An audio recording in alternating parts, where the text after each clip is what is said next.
Hey, what's up everyone? Ralph here. So in this video, I'm going to be sharing with you guys, I'm going to be investing in 7 stocks, and I'm going to be doing that for you guys live. So if you're someone that's new to investing and you've never invested before, with this video, you're going to at least get an idea of like what it's like to invest in certain stocks, like what it looks like, get that first-hand experience of what it is to invest in stocks. And even if you're someone that has experience with investing in stocks, you've done it before, at least you get to see the stocks that I am investing in, and you'll learn why I'm investing in these stocks like now. Because if you understand, like if you've seen like my previous videos, like when it comes to investing, like I tend to like focus on ETFs, index funds, because obviously there's less risk when it comes to investing there. Like when you're dealing with individual stocks, they require a lot of research, right? You gotta look at their income statements, how much they're making, their earnings report. So there's a lot of detail, a lot of research that goes into dealing with individual stocks. It's very active, right? But when it comes to like ETFs, index funds, it's a very passive way to invest in the stock market. And for a lot of people, like if you're a beginner, I would recommend people do that. If you want to get started with investing in the stock market, I usually recommend like getting involved with like index funds, because it doesn't require the amount of research that it would take for individual stock. And as you gain that experience investing in stocks, then if you want to go to individual stocks and you want to start delving into that, then that's what I would recommend that you do. And that's what I'm doing right now, because I'm investing in stocks since like 2019, and learning and gaining that experience. So now I think it's a good opportunity to like start investing in individual stocks. And even a couple weeks ago, I invested in individual stocks for the first time in my Robinhood account. So right now I'm not going to be using my Robinhood account. I'm going to be using a different account, which I'll share with you in a second. But that was the first time I invested in like individual stocks. So now with this, what I'm going to show you guys today is going to be like bigger. Like these are more bigger companies, like compared to the ones that I have in my Robinhood account. I would say like the Robinhood video that I did, the Robinhood account, I think I'm going to use that more so for beginners, like some more so to teach beginners of how they want to invest in stock. And with the account that I'm using now, this is more for the big dogs. Like you're dealing with the big companies, the companies that everybody's familiar with. And I think that's what I'm doing. Still trying to figure that out, but I think that's what I'm gonna be going with right now. So this first, so that's why I'm investing in stocks, because right now I think it's a good time to do it, and there's a reason why I want to get exposure to these certain stocks right now. But my only concern when it comes to these stocks that I'm gonna invest in is that I think they're overvalued, right? They're expensive, especially right now with the market. Everything is up, right? So you would think that right now is not the best time to buy stocks. For me, it's like, all right, I'm concerned that obviously these stocks being overpriced, and then obviously with the fears of recession, that it might not be the best time to buy. But at the same time, I don't want to just sit in the sidelines and wait for the market to crash, right? You don't want to just wait and say, all right, you want to time the market, because obviously no one can time the market. No one knows exactly when this market is going to crash or whatever is going to happen with the market. And that's not the way you want to invest. You want to be consistent, and you want to make sure that you're consistently going into the stock market. And that's why ETFs and index funds are the best way, because I can just passively invest in that compared to stocks. Man, you got the volatility of the market, so everybody tries to time it. But for me, I'm not going to try to time it. What I'm going to do is I'm just going to do a dollar cost average, right? I'm just going to dollar cost average every month into these stocks that I'm going to buy. So, and I think that's a way to mitigate the fear of who knows what's going to happen, especially when it comes to recession, or obviously these stocks being overpriced. I'm just going to do dollar cost average into these stocks and go from there. So let's go into the stocks that I'm gonna be investing in. So right now I'm in my M1 Finance app, right, and my M1 Finance account. And I like M1 Finance. Like I've been with them for like a year now, because I used to be with Vanguard, and I transferred all my money from Vanguard over to M1 Finance. And the reason why I like M1 Finance, because they got all the bells and whistles, right? Like Vanguard obviously has the name recognition, but when I looked at M1 Finance, man, they have the charts, man. I like the user experience. Like it was able to just like break down everything. They had all the educational information. I like the user experience when it came to using M1 Finance. And not to say Vanguard is not that good. I mean, Vanguard is great. I mean, it's reliable, has the name recognition, so we all know that. But I think when it comes to Vanguard, it seemed like out of date, right? It seemed out of date, and I think they've upgraded it now. Like they've got better, they've upgraded to a point where it looks much better than it used to. But with M1 Finance, I've really liked the way it was designed. You got the charts to see, how your stock breakdown, your portfolio breakdown. So it had everything that I liked, and I plan on using Vanguard again, but I think right now, for now, just M1 Finance is the way to go. So as you can see, I have my individual stocks right now.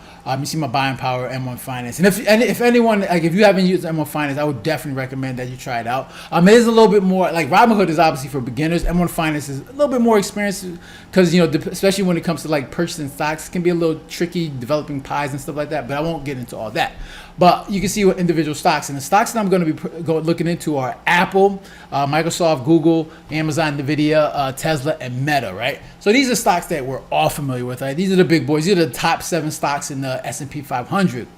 Now, I'm already invested. So I have an ETF called VOO, right? And that's an ETF that it has the S&P 500. It's a Vanguard stock that has top 500 companies, right? And basically that one is great. Like, I would recommend, obviously, if you're someone that's getting into stocks, I would recommend that one because it gives you exposure to all the top 500 companies in the U.S. So I already have that account, and so what I want to do is I want to try this stock. Try this way buying these individual stocks. And I looked through that S&P 500, and obviously going through these 7 stocks. These are the top companies. These are the top companies within that S&P 500. So I'm going to be investing. So what I'm going to do when it comes to investing, so I'm going to invest $5,000, right? But because I told you my concern with the stock market, with obviously the stocks being overpriced, I'm not going to invest the whole $5,000. Like I said, I'm a dollar cost average it into every month, right? So I'm going to do $250 every month, and if depending if there's an opportunity where I see, like, all right, let's say anything happens with stocks where it comes down by whatever percentage, and there's an opportunity to buy, I may purchase more. But for now, I'm just going to do $250 a month and just dollar cross that across the board every month. And if there's an opportunity to put more, then I'll do that. So let's do that. So I'm gonna buy. Let me buy these stocks right now. And the thing, I'm gonna try this with M1 Finance because if you look at my slices, right, with M1 Finance calls it slices. So I won't get into all that, but as you can see to the right, it shows allocation percentages, right? You see Apple, I put 20%, Microsoft 20%, Google 15, 8, and 7%. So what happens is, like, let's say you want to invest $100. Once you invest into this portfolio, it's gonna divvy it up based on your allocation. That's the one thing I like about M1 Finance. They make the process of investing so easy. Based on allocations, they'll divvy up all your money based on whatever you have targeted on your allocation. So once I put the 250 in, once I buy this pie, it's gonna divvy up that 250 based on my allocation. So I've never done this this way, so I'm gonna try it for the first time. So I'm just gonna go buy. We'll do this live. So I'm gonna put 250, boom, all right, and so I'm gonna continue. So I'm buying it. All right, it says 250, confirm buy. All right, boom, we'll confirm that. All right, done. So order submitted. So yeah, you see that. So buying power went down to 0. So yeah, so basically, let me see if I can refresh it, see if it updates, because it'll probably just show up tomorrow.